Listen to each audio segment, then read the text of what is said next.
बिहार में कुछ ही महीनों बाद विधानसभा के चुनाव होने हैं। उससे पहले चुनाव आयोग वोटर लिस्ट को ठीक करने का एक बड़ा काम कर रहा है, जिसे विशेष गहन पुनरीक्षण यानी एसआईआर कहते हैं।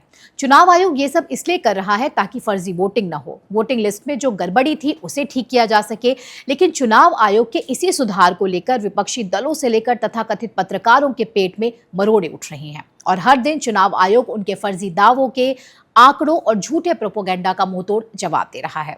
इन सब के बीच हर दिन जो लोग वोटर लिस्ट रिवीजन पर उंगली उठा रहे हैं, क्या वे लोग बिहार के चुनावी इतिहास को जानते हैं? क्या उन्हें इस बात का अंदाजा भी है कि 1990 से लेकर 2005 तक बिहार में कैसे वोटिंग होती थी? चुनाव में वोटिंग परसेंटेज बढ़ाने के लिए कैसे कैसे हथकंडे अपनाए जाते थे? आप जब इसके पीछे का खेल सुनेंगे तो अंदाजा भी नहीं लगा सकते कि 90 के दशक में बिहार में चुनाव कैसे होता था। जी हाँ, ये बिहार के चुनावी इतिहास का वो काला अध्याय है जिसके बारे में आज चर्चा जरूरी है। दरअसल बिहार के चुनाव में 2005 के चुनाव को कई कारणों से याद किया जाता है। ये वही साल था जब बिहार की राजनीति में बड़ा बदलाव आया। बिहार की जनता ने आरजेडी को सत्ता से बाहर कर दिया। बिहार की राजनीति में नीतीश कुमार की एंट्री हुई। और तीसरा, बिहार विधानसभा का ये चुनाव हमेशा फ्री एंड फेयर इलेक्शन के लिए एक उदाहरण के तौर पर याद किया जाता है। लेकिन अब जो हम आपको बताने वाले हैं, शायद कुछ पल के लिए आपको उस पर यकीन न हो, लेकिन बिहार के चुनावी इतिहास पर नजर रखने वाले इस भयावह सच को बखूबी जानते हैं।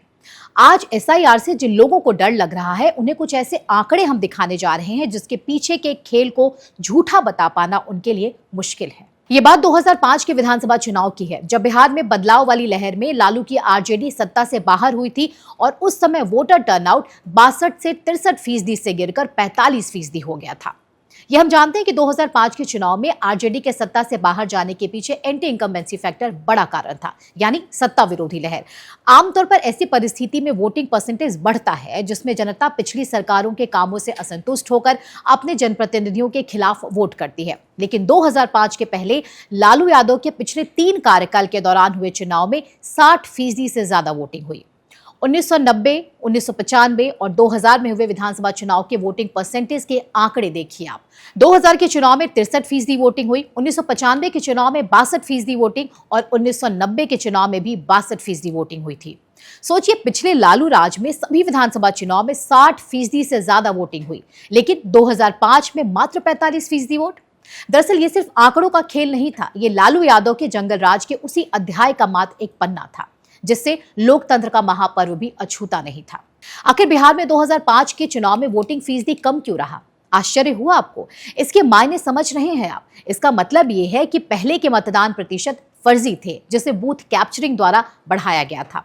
बिहार में बूथ कैप्चरिंग कैसे होती थी, कौन लोग करवाते थे, कैसे लालू राज में मनी और मसल पावर के जरिए वोटिंग सेंटर पर ही कब्जा कर लिया जाता था, ये बिहार के चुनावी इतिहास के जरिए समझा जा सकता है। दरअसल 2005 के जिस चुनाव की बात हम कर रहे हैं उसे बिहार के फ्री एंड फेयर इलेक्शन के तौर पर जाना जाता है। उस चुनाव की मुख्य रूप से विशेषता ही यही थी कि चुनाव ईमानदारी से संपन्न करवाया गया था और इसी का परिणाम था कि वोटिंग परसेंटेज कम होना, क्योंकि ना तो बूथ लूटे गए ना ही फर्जी वोटिंग हुई। 2005 का 45% मतदान इसी निष्पक्ष और साफ सुथरे बिना किसी हिंसा के पूरी हुई वोटिंग का ही परिणाम था। बिहार में चुनावी हिंसा के इतिहास को देखते हुए कहना गलत नहीं होगा कि 1990 से 2005 तक के चुनाव का जिक्र गिनीज वर्ल्ड रिकॉर्ड्स में भी होना चाहिए। खैर ये मजाक है, लेकिन बिहार में चुनावी हिंसा, बूथ कैप्चरिंग, धनबल और बाहुबल के सहारे जबरदस्ती वोटिंग कराना मजाक नहीं था। जिन्होंने इसे झेला है, इसे देखा है, वो भूल नहीं सकते उस समय को जब बिहार में चुनावी हिंसा ने सबसे अधिक और शायद सबसे खराब दौर देखा है। बिहार में रहने वाले लोग इस समय को याद करके ही सिहर उठते थे। 1990 का दशक बिहार के चुनावी इतिहास में एक काला अध्याय है। इस दौरान चुनावी हिंसा और बूथ कैप्चरिंग की घटनाएं आम थी।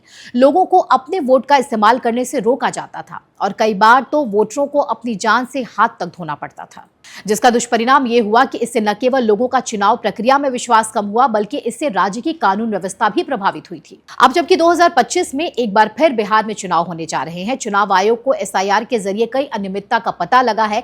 फर्जी वोटरों के नाम वोटिंग लिस्ट से हटाए जा रहे हैं। कई ऐसे आंकड़े सामने आए हैं जिससे ये पता चला है कि 52.3 लाख वोटर्स अपने रजिस्टर्ड पते पर है ही नहीं। 18 लाख से ज्यादा वोटर्स की मौत हो चुकी है। 26 लाख वोटर्स परमानेंट कहीं और शिफ्ट हो गए हैं। 7.5 लाख वोटरों का रजिस्ट्रेशन एक से अधिक जगहों पर है। 11,000 से ज्यादा वोटरों का कोई अता पता नहीं है। ये सारे आंकड़े बिहार की कुल जनसंख्या का 6.6% है। इसके साथ ही चुनाव आयोग के एसआईआर में एक और हैरान करने वाला खुलासा सामने आया है। जी हां, जमीनी रिपोर्टों का हवाला देते हुए चुनाव आयोग के अधिकारियों ने बताया है कि घर घर जाकर किए गए सर्वे के दौरान बूथ लेवल ऑफिसरों को बड़ी संख्या में ऐसे लोग मिले हैं जो नेपाल, बांग्लादेश और म्यांमार जैसे देशों से अवैध रूप से भारत आए हैं और वोटर लिस्ट में नाम जुड़वाने की कोशिश कर रहे थे। जाहिर है, जब चुनाव आयोग ऐसे लोगों के नाम वोटिंग लिस्ट से हटाएगा तो इन्हें बसाने वालों को दर्द जरूर होगा।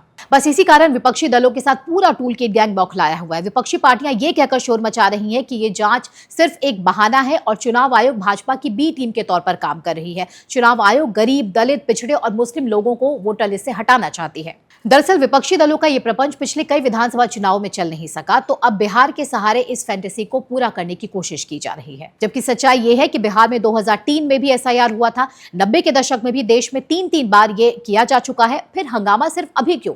1957 और 1961 में जब एसआईआर हुआ था तब जवाहरलाल नेहरू प्रधानमंत्री थे। नेहरू के समय हुआ तो सही, मोदी के समय गलत कैसे?